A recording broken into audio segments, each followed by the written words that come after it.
برسول الله والقلم والرجال من بني عدوي سلطوبي الهدي النبوي برسول الله والقلم برسول الله والقلم والرجال من بني عدوي سلطوبي الهدي النبوي برسول الله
masuk ke istana semau kita, nggak bisa. Begitu juga di surga.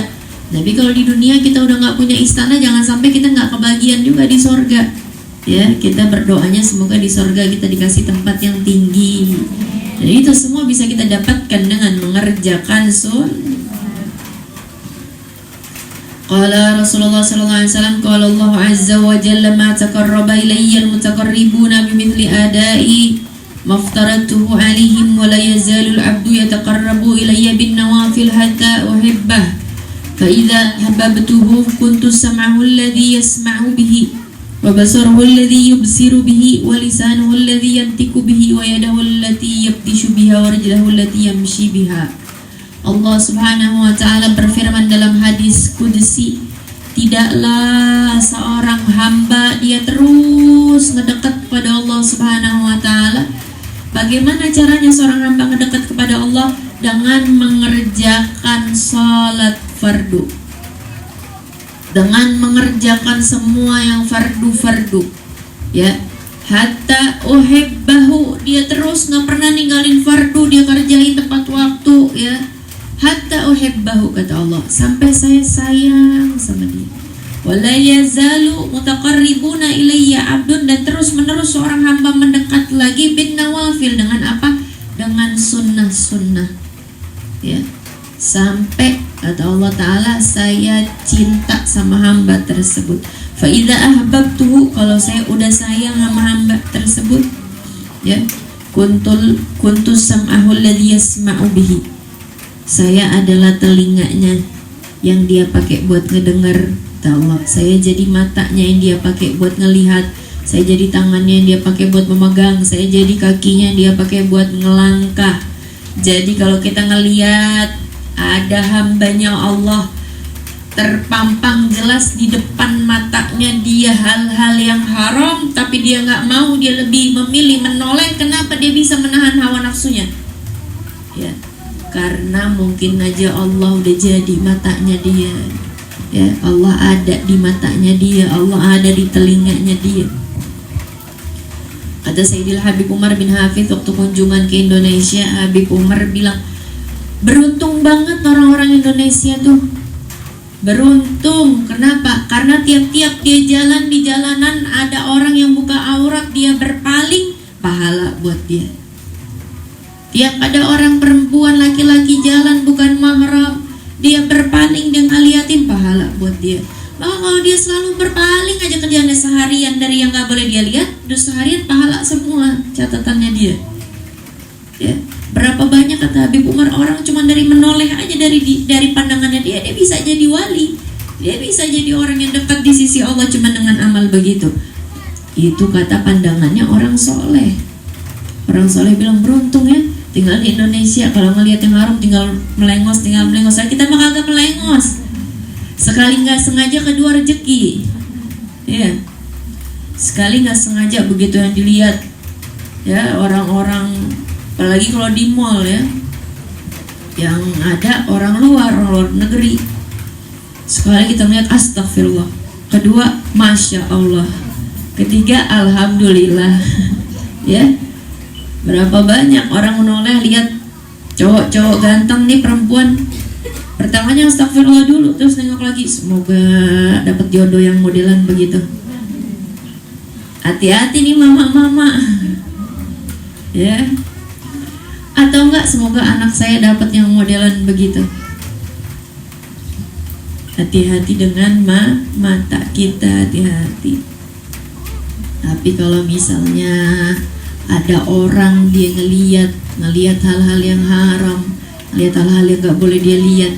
Sekarang gak mesti ke mall kok, gak mesti keluar, orang di rumah aja banyak ditayangin tayangan-tayangan yang haram. Aurat perempuan, antara perempuan mabaina surrah wa rukbah, ya, auratnya perempuan sama perempuan itu dari pusar ke lutut gak boleh kita lihat. Maupun kita bersaudaraan mau gimana juga, perempuan sama perempuan dari pusar ke lutut wajib ketutup. Sekarang kita buka handphone, muncul iklan-iklan perempuan-perempuan bajunya, ya, nggak nutup auratnya. Nggak usah kita keluar rumah, kita mau nyetel Gosida aja di YouTube ada iklannya dulu, ya nggak? Ya, kita mau nyetelnya yang baik, muncul iklannya joget-jogetan orang ngedance lah apa gitu, orang-orang Korea atau iklan segala macam. Lain karena kita mencetnya mau mencet yang baik-baik. Ya. Kita nggak nyari aja, kita megang handphone aja di rumah berbahan. Zaman sekarang udah banyak wasilah buat maksiat. Maka siapa yang ngelihat kita? Ketika kita sendirian, kita doang sama diri kita doang sama HP kita. Siapa yang tahu kita maksiat apa enggak? Allah. Allah doang yang tahu. Ya, mau kita tontonin apa mau kita astagfirullah, ya. Jangan kita liatin hal-hal yang begitu. Kalau dia bisa ngejaga dirinya dia, mungkin aja Allah udah jadi matanya dia, mungkin Allah udah jadi pendengarannya dia, mungkin Allah udah jadi tangannya dia, mungkin Allah udah ada di kakinya dia. Sehingga di zaman ini, di akhir zaman kayak gini, yang kayaknya orang-orang udah banyak orang-orang yang melenceng dari jalan yang lurus, ya benar nggak? Masih banyak orang-orang yang dia menahan hawa nafsunya. Wa man khafa maqama rabbih wa nahan nafsa 'anil hawa fa innal jannata hiyal ma'wa. Dan siapa orang yang menahan hawa nafsunya dan dia takut kepada Allah Subhanahu wa ta'ala, fa inna jannata hiyal ma'wa, tempat tinggalnya dia, tempat pulangnya dia adalah di surga. Mau kita pulangnya ke surga? Maka jagalah hawa nafsu, ya. Kata Nabi Muhammad setelah para sahabat selesai daripada peperangan, ada sekarang musuh yang saya lebih takutin buat kalian daripada musuh orang kafir, yaitu adalah melawan hawa nafsu. Itu lebih berat, ya. Maka kalau orang mendekat kepada Allah dengan dia mengerjakan fardu, dengan dia mengerjakan sunnah, maka anggota tubuhnya dia jadi menikmati hal-hal yang taat, menolak hal-hal yang berbau dengan maksiat. Itu udah terbawa dalam dirinya dia. Makanya kalau kita ngelihat ya, hubaba-hubaba yang datang ke Indonesia, habib-habib, orang-orang alim, ya, guru-guru kita nih, orang-orang ulama-ulama, lihat deh kesehariannya ngapain. Lihat kesehariannya ngapain, ya. Sayyidil Habib Umar bin Hafid, ketika kami nih anak-anak dari Zahra bikin perkumpulan sama anaknya Habib Umar, Ustazah Aisyah Umar bin Bakar, salah satu di antara kita nih ada yang curhat sama Ustazah Aisyah Umar, bilang, Ustazah, kita ini cuman manusia biasa, ya kan? Kita cuman manusia biasa, tapi kita berusaha untuk pengen memberikan kebaikan kepada orang-orang, kepada masyarakat, tapi kondisi kita nih kadang-kadang nggak menyanggupi semuanya. Itu gimana menurut Ustazah? Ya. Kemudian kata Ustazah Aisyah Umar bilang, guru kalian nih Habib Umar bin Hafid satu hari itu bisa 7 tempat ngajar. 7 tempat ngajar tuh tempat ngajarnya doang. Jangan dikira habis 7 tempat ngajar terus ngorok tidur, enggak. Ibadahnya lain, ya, muamalah sama keluarganya lain, plus ngajar di mana-mana, kesana kesini, kesana kesini. Kenapa begitu? Karena hawa nafsunya orang-orang yang udah dia bersambung dengan Allah, Allah udah jadi dari matanya dia, pendengarannya dia, tangan kakinya dia, hawa nafsunya berubah. Jadi bukan pengen maksiat, tapi cintanya mahal taat. Kayaknya istirahatnya begitu. Ya. Kemarin kita itu kan di Darfatma Alhamdulillah kedatangan Hubabah Zainab, anaknya daripada Habib Abdullah Syahab Ainut Tarim. Kenapa dijulukin abahnya Ainut Tarim? Ain itu artinya mata, matanya kotak Tarim, ya, saking benar-benar wali yang luar biasa dimuliakan di kota Tarim, ya. Ketika beliau datang ngisi di tempat kita sore, beliau masuk ke kamar, ya, Ana masuk, kemudian Ana pijitin kan, Ana bilang, Hubabah, kalau Hubabah mau istirahat nggak apa-apa, Hubabah istirahat dulu, ya. Terus Hubabah menjawab Ana, ini dari tadi Ana di sini istirahat. Dari tadi nih yang anak lakuin semuanya rohah katanya, istirahat semua. Ya Allah, padahal kata yang bawa ini udah dari kemarin-kemarin, dari pagi gelap keluar ke tempat kemana-mana. Sekarang juga, makanya kondisi fisiknya udah tua kan, udah beneran capek.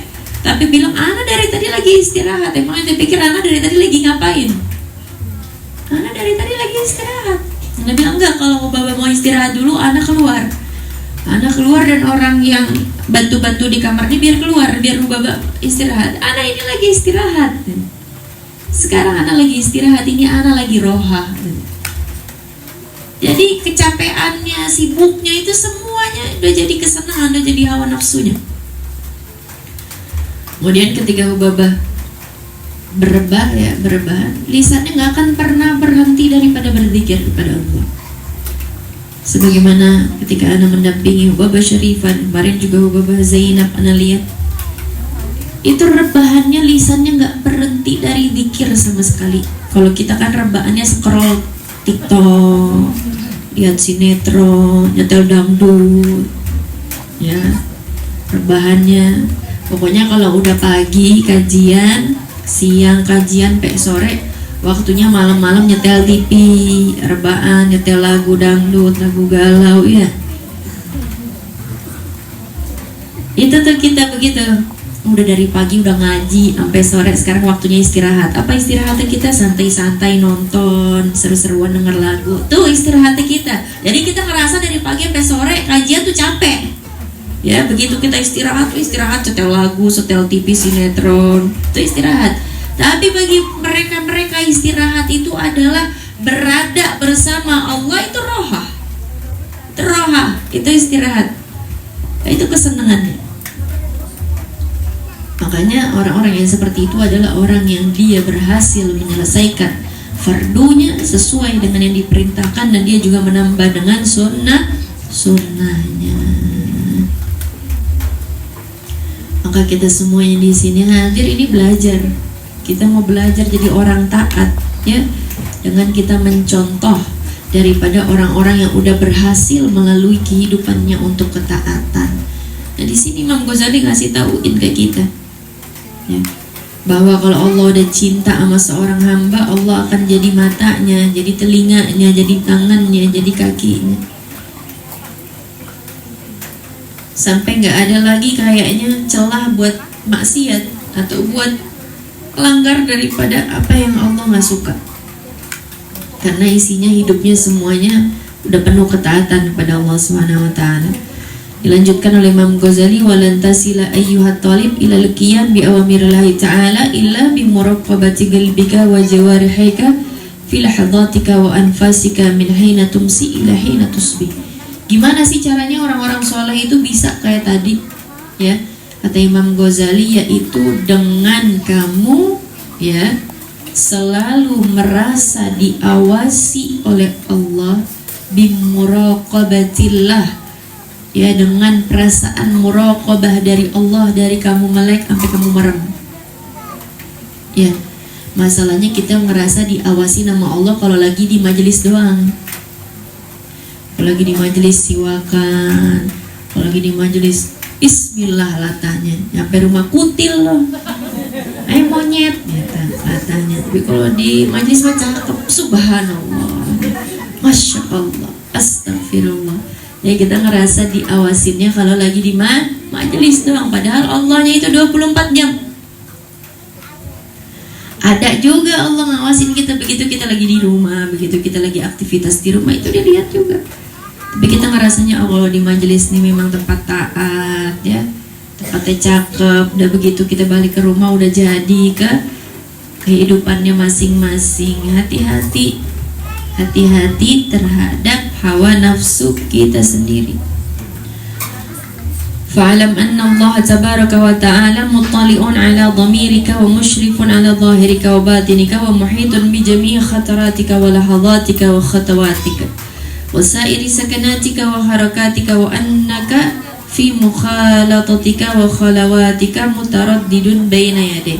Kata Imam Ghazali, ketahuilah bahwa Allah itu ngelihat kepada hati kita, ya, dan ngelihat zahir dan batin yang ada di diri kita, dan melihat seluruh pergerakan-pergerakan kita. Dan ketika kita lagi rame-rame ataupun kita lagi sendirian, sesungguhnya Allah Subhanahu wa Ta'ala selalu mengawasi kita. Kalau misal nih di rumah kita ada CCTV-nya nyambung ke handphonenya guru kita, kiranya berani nggak kita mukhalafah dari perkara-perkaranya Allah? Ya, misalnya guru ente CCTV-nya di rumah nyambung nih, ke HP-nya guru ente, berani nggak macem-macem di rumah? Enggak, YouTube juga jadinya bisa sabian yang disetel, ya, gosidahan, setel Quran, ya kan? Kayak anak kalau lagi mau ada kajian dijemput sama orang pakai mobil, yang pertama nggak sengaja kesetel bekas tadi dia nyetel kan, jeng, dimatiin, diganti Quran, udah sepanjang jalanan Quran, ya, disetel. Begitu juga kalau misalnya perilaku kita nih diliatin sama orang yang kita hormati, malu nggak kita? Malu kan? Tapi kenapa kita malu sama manusia, kita nggak malu sama Allah ya? Susahnya itu kita malu sama Allah. Kalau kita lagi sendiri, kita lagi ngapain tuh kita nggak malu ya kalau kita maksiat. Kalau Allah tuh ngeliatin kita, Allah tuh ngawasin kita, Allah tuh ngeliat dia pergerakannya kita, dan semuanya itu diawasin oleh Allah Subhanahu wa Ta'ala. Makanya ketika seorang hamba bermaksiat, kemudian dia manggil ya Allah, ya Allah, ya Allah, dia manggil ya Rabb, ya Rabb, ya Rabb, Allah Subhanahu wa Ta'ala akan menjawab labbaik ya abdi. Kenapa? Ya Allah, saya minta ampun ya Allah. Jadi Allah Subhanahu wa Ta'ala berkata, bukankah engkau telah diberi makan, telah saya beri nikmat, telah saya beri pakaian, telah saya beri kemudahan, telah saya beri segala kebaikan, namun kau bermaksiat kepada saya tanpa malu? Tapi apa yang Allah lakuin? Meskipun kamu begitu, saya akan tetap memaafkanmu. Malaikatnya sampai, ya Allah, ini hamba. Tiap-tiap habis minta maaf, dia buat dosa lagi, dia minta maaf lagi, dia buat dosa lagi. Sampai kapan kayak gini kau maafin? Allah Subhanahu wa Ta'ala menjawab, selama dia merasa bahwa dia memiliki Tuhan yang Maha Pengampun, maka saya akan selalu maafin. Siapa lagi yang baik sama kita? Siapa lagi yang sayang sama kita sebegitunya? Siapa yang peduliin kita? Siapa yang kita panggil di saat keadaan-keadaan mendesak? Kalau bukan keluar dari lidah kita, ya Allah, ya Allah, ya Allah. Coba kamu ingat-ingat kalau kamu keadaannya lagi kepepet, lagi mendesak, siapa yang kita panggil? Siapa yang kita sebut? Sama siapa kita minta pertolongan? Tapi kok berani kalau kita lagi lapang, kita lagi enak, hidup kita lagi tenang, kita pakai nikmatnya buat maksiat, buat kebantuin kita maksiat. Maka kita gak akan bisa, sampai kapanpun gak akan pernah bisa jadi orang taat, sampai kita ngerasa bahwa Allah selalu ngeliatin kamu apapun yang kamu lakukan. Ya, bimuraqabah, dengan selalu merasa kita diawasin sama Allah.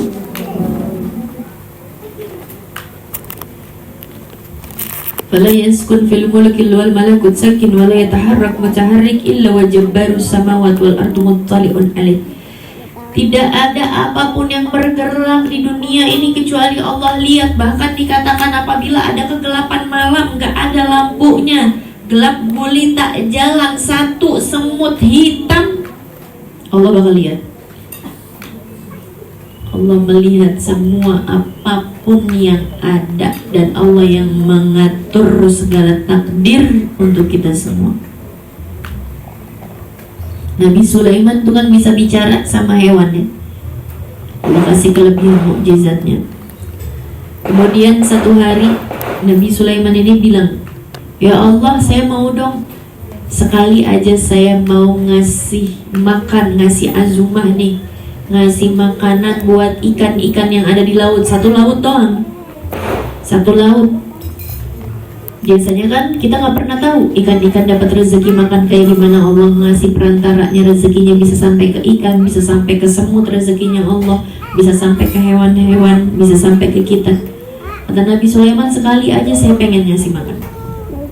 Disiapin sama Nabi Sulaiman setengah mati, segitu banyaknya, segitu matang persiapannya. Begitu tiba waktu makannya nggak cukup, nggak cukup. Ya, kata Nabi Sulaiman, ya Allah, saya angkat tangan, emang gak akan ada yang bisa ya ngasih hamba-hambamu makan atau rezeki kecuali dengan segala perkaramu. Dan Allah tuh selalu mampu, selalu bisa. Ada aja rezeki nyampe ke hewan, apalagi ke kita manusia. Ke hewan aja nyampe, lihat deh semut, bisa aja dia dapat sisa-sisa makanan, ya. Dia nyampe ke dia rezekinya dia dengan jalannya. Kita nggak bakalan sengaja numpahin makanan, tapi ada aja rezekinya semua. Begitu juga apalagi rezekinya kita. Allah udah mengatur, Allah yang ngelihat kita, Allah yang ngaturin kita. Sedangkan seluruh manusia selain Allah adalah hanya orang-orang yang diatur takdirnya oleh Allah. Maka kalau kita punya harapan, punya cita-cita, punya kepengenan, jangan berharap sama manusia. Karena manusia itu ya juga punya sandaran. Semua kita yang ada di sini, yang ada di seluruh dunia, bersandar sama Allah, mintanya sama Allah. Maka kalau kita punya hajat, punya kepengenan, mintanya sama Allah. Karena Allah yang melihat kita dan mengatur seluruh daripada perkara kehidupan kita. Fata'addab ayyuhal miskin zahir wa batin baina yaday Allah Ta'ala, ta'addab al-abd dalil mudhnib fi hadratil jabbar al-qahhar. Maka beradablah, kata Imam Ghazali, kepada Allah dengan adabnya seorang hamba yang selalu dalam keadaan berdosa. Nabi Muhammad SAW, ya, satu malam Nabi Muhammad ini lagi jadwalnya bersama dengan Sayyidah Aisyah. Dan Sayyidah Aisyah ini orangnya cemburuan banget. Nabi kan punya beberapa istri, ya, jadi malamnya itu dibagi-bagi. Nah, begitu satu malam Nabi lagi jatahnya Sayyidah Aisyah nih. Begitu Sayyidah Aisyah bangun tengah malam, Nabi Muhammad gak ada di samping Sayyidah Aisyah, ya. Wah, Sayyidah Aisyah langsung ketar-ketir. Pikirnya Nabi ini menyambangi istrinya yang lain. Jadi udah risau nih, galau. Keluar Sayyidah Aisyah dari rumah nyariin Nabi. Nyari, ya Rasulullah, di mana kau? Nyari. Tahu-taunya nabinya lagi sujud di masjid, lagi sholat di masjid. Pas ketemu Sayyidah Aisyah sama Nabi, kata Nabi Muhammad, ada apa denganmu ya Aisyah? Akankah engkau khawatir bahwa seorang Nabi akan berlaku curang kepada istrinya? Ya. Iya, saya khawatir, saya nyariin kau kemana dari tadi. Lagian ngapain sih engkau? Ya. Sujud-sujud lama-lama kan Allah udah nurunin ayat bahwa ya diampuni dosa-dosamu yang lalu dan yang akan datang. Mata qaddama min dzambika wa ma ta'akhkhar, udah diampuni buat Nabi. Kata Nabi Muhammad, bukankah seharusnya saya menjadi seorang hamba yang bersyukur dengan terus meminta ampun kepada Allah Subhanahu wa Ta'ala? Ya, maka di malam itu Nabi lagi sujud, Nabi lagi minta ampun sama Allah Ta'ala, dan dibilang, saya bertaubat kepada Allah setiap hari. Dalam satu harinya itu 100 kali Nabi membaca istighfar. Ini Nabi ini maksum, Nabi ini punya stempel maksum. Apa itu artinya maksum? Terpelihara dari dosa. Nah, kita dosanya banyak nggak? Banyak dosanya. Istighfarnya berapa dalam sehari? Berapa dalam sehari istighfarnya yang pasti? Ya, Nabi udah terpelihara dari dosa, istighfarnya 100 sehari. kita berapa banyak, ya. Jadi biar kita bandingin diri kita sama Nabi. Kata Imam Ghazali, haruslah kalian merasa menjadi adabnya kita sama Allah, bahwa kita adalah hambanya yang fakir, yang butuh kepada Allah dan memiliki dosa. Wajtahid an la yaraka maulaka haitsu nahaka wa la yafkidaka haitsu amaraka wa lan taqdir ala dhalik illa bi an tuwazzi'a awqataka wa turattib awradaka min sabahika ila masaika. Akan tetapi orang itu gak akan nyampe kepada derajat itu kecuali dengan dia bikin waktunya itu tertib, ya. Jadi setiap orang itu harus punya jadwal harian, kata Imam Ghazali. Pagi kamu ngapain, siang kamu ngapain. Fal waqt kasayf, waktu itu kayak pedang. Kalau kamu gak motong, kamu yang dipotong. Tiba-tiba gak berasa, udah maghrib aja. Siapa yang begitu? Gak berasa tiba-tiba udah maghrib, gak berasa udah minggu, tentunya minggu lagi. Ya, apa yang udah kita dalam seminggu, perbaikan apa untuk diri kita, ketaatan apa untuk diri kita, apa yang udah bisa kita lakuin dari yang lebih baik dari hari kemarin. Maka waktu itu ibarat pedang. Kalau kita nggak motong, kita yang potong, kita yang habis dimakan waktu. Maka semoga kita semua hadir di sini adalah orang-orang yang cinta pada ketaatan. Ya, Allah berikan kepada kita waktu-waktu kita adalah waktu yang berkah dengan taat, ya, berkah dengan ilmu, berkah dengan melakukan hal-hal yang buat Allah sayang sama kita, yang mendekatkan kita kepada Allah, mendekatkan kita kepada Nabi Muhammad. Semoga yang datang ke sini semuanya, ya, hujan-hujanan nanti di hari kiamat jadi orang yang bakalan adem di hari kiamat, ya. Ngantuk-ngantuk, ujiannya berat banget. Kalau panas kegerahan, kalau hujan ngantuk banget, ya. Adem keademan, malah jadi pengen merem. Semuanya dapat ajarnya dari Allah, semua dapat pahalanya dari Allah Ta'ala atas perjuangan kita nanganin semuanya. Buat apa? Buat kita bisa hadir majelis ilmu, nanganin punggung pegel-pegel, ya, kaki kesemutan. Semuanya akan dibalas oleh Allah Subhanahu Wa Ta'ala dengan kebaikan dari Allah. Maka kita sama-sama berdoa hajat kita, semoga kita keluar dari majelis ini, Allah ampuni dosa-dosa kita, Allah angkat derajat kita, ya, dan semoga Allah menjadikan kita orang-orang yang istiqamah, yang waktunya bermanfaat. Allah jadikan kita orang yang bahagia di dunia dan bahagia di akhirat. Khususan kita doakan untuk Habib Abdurrahman Al-Habsyi, Syarifah Radwan beserta keluarga besar.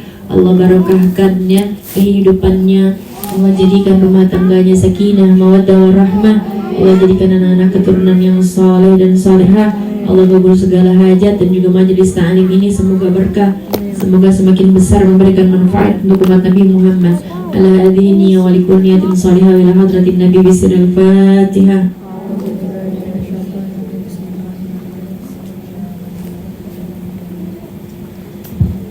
Kita tutup acara kita dengan pembacaan doa Maulid Nabi Muhammad sallallahu alaihi wasallam. Bismillahirrahmanirrahim. Alhamdulillahirabbil alamin. Allahumma salli wa sallim ala sayyidina Muhammad wa ala ali sayyidina Muhammad. Wa laqad ashartu li na'ti man asafuhu tuhiyal quluba tuhijul asjana. Wallahu qadana alayhi fama yusawi al-qawlu minna wa yakunu thanana. لكن حبا في السرائر قد جعل لمديه صفوة ربنا وهدانا. وإذ امتزجنا بالمودة ها هنا نرفع أيدي فقرنا ورجانا. للواحد الأحد الذي إلهنا متوسلين بمن إليه دعانا. وقتاله وحبيبه وصفيه زين الوجود به الإله حبانا. يا ربنا يا ربنا يا ربنا بالمصطفى قبلنا جب دعوانا. أنت لنا يا ذخرنا في هذه الدنيا وفي أخرانا. أصلح لنا الأحوال واغفر ذنبنا ولا تؤاخذ ربي إن أخطأنا واسلك بنا في نهج طه المصطفى ثبت على قدم الحبيب خطانا أرنا بفضل منك طلعة أحمد في بهجة عين الرضا ترعانا وربط به في كل حال هب لنا وهبا لمن ودى ومن والانا والمحسنين ومن أجاب نداءنا وذوي الحقوق وطالبا أوصانا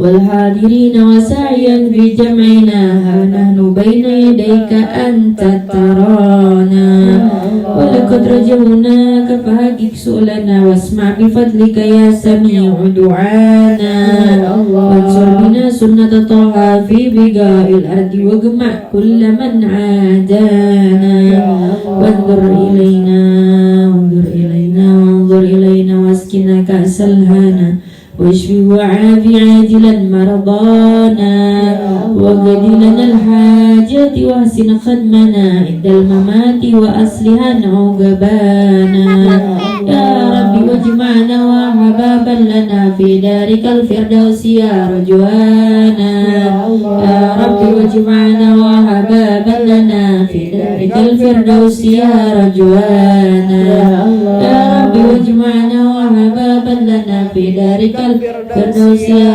رجوانا بالمصطفى صل عليه وآله محركت ريح الصبا أقصانا سبحان ربك رب العزة عما يصفون وسلام على المرسلين والحمد لله رب العالمين بسر الفاتحة.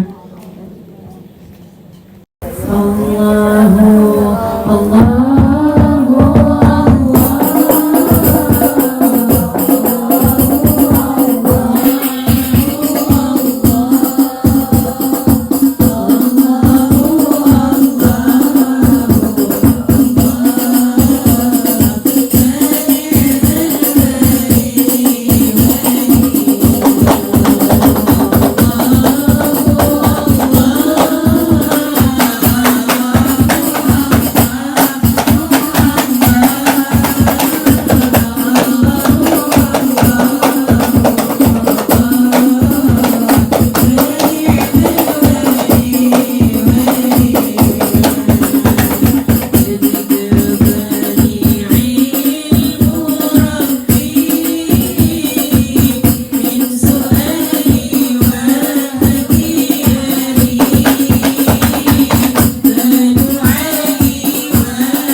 نتوسل بالحبابة والبتول المصطفى والنبي ثم الصحابة فعسى دعوة نتوسل بالحبابة والبتول المصطفى والنبي ثم الصحابة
المصطفى